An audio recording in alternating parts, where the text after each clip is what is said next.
విజయనగరం జిల్లా మెంటాడ గ్రామానికి పలువురు మెంటాడ కొండ సమీపంలో బీసీ రైతులతో పాటు ఎస్సీ కులానికి దళిత కులాలకు చెందిన సుమారు 40 కుటుంబాలు 10 సంవత్సరాలుగా యుఏయుడబ్ల్యూ భూములు సాగు చేశారు. 2 సంవత్సరాల క్రితం పట్టాలు మంజూరు చేశారు. పాస్ పుస్తకాలు సైతం మంజూరు అయిపోయాయి. దాంతో అప్పట్లో ఆ భూ యజమానులకు ప్రభుత్వం నుండి అందాల్సిన రైతు భరోసా కానీ ఇటీవల పీఎం కిసాన్ యోజన కానీ పడకపోవడంతో బాధితులంతా తహసీల్దార్ కార్యాలయానికి వెళ్ళి విచారించగా ఆ భూములకు సంబంధించిన వివరాలు అసెంట్ కమిటీలో నమోదు కాలేదని, వాటి పట్టాలపై డిజిటల్ సంతకాలు లేవని రెవెన్యూ అధికారులు చెప్పడంతో బాధితులంతా ఒక్కసారిగా కంగుతిన్నారు.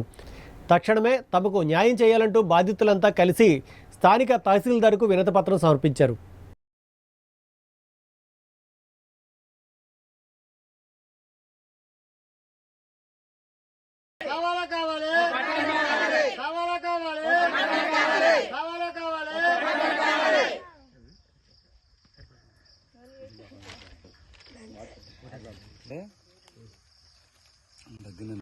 చిన్నప్పుడు పెరిగెత్తలేదు, పెరిగెడుతున్నాడు.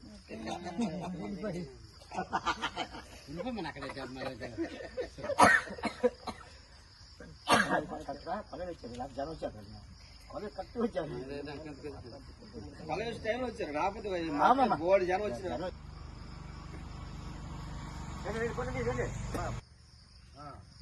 కొట్టం ఈ లోపల రాష్ట్రపతి పిలిపడ్డా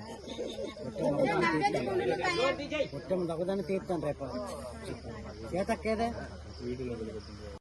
పర్లేదండి. నోటండు నిన్నటి దాకా రైతు పరిస్థితి 3 చుట్లు వచ్చినాయి. 3 సంవత్సరాలు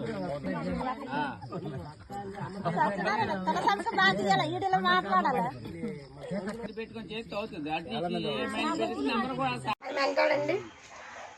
ఎస్సీ కొండ నా ప్రాణమైన కొండమ్మ. మా 15 సంవత్సరాలు మెంటల్ కొండ భూమి బాగు చేసుకున్నామండి. మీద టేకులు ఏదో మొక్కలు పంటలు పండిస్తామండి. 2020 మా పట్టాలు అయ్యేవి. 3 సంవత్సరాలు రైతు భరోసా పడ్డది. ఈ సంవత్సరం మా ఇంటి రైతు భరోసా పడలేదని ఆఫీస్కి వెళ్తే మీ భూమి మీద మీ పేర్లు ఏమైనా చూపిస్తారు. అలాగే ఎంఆర్ఓ దగ్గరికి వెళ్ళామండి. మాకు న్యాయం చేయండి పేదవాళ్ళకి.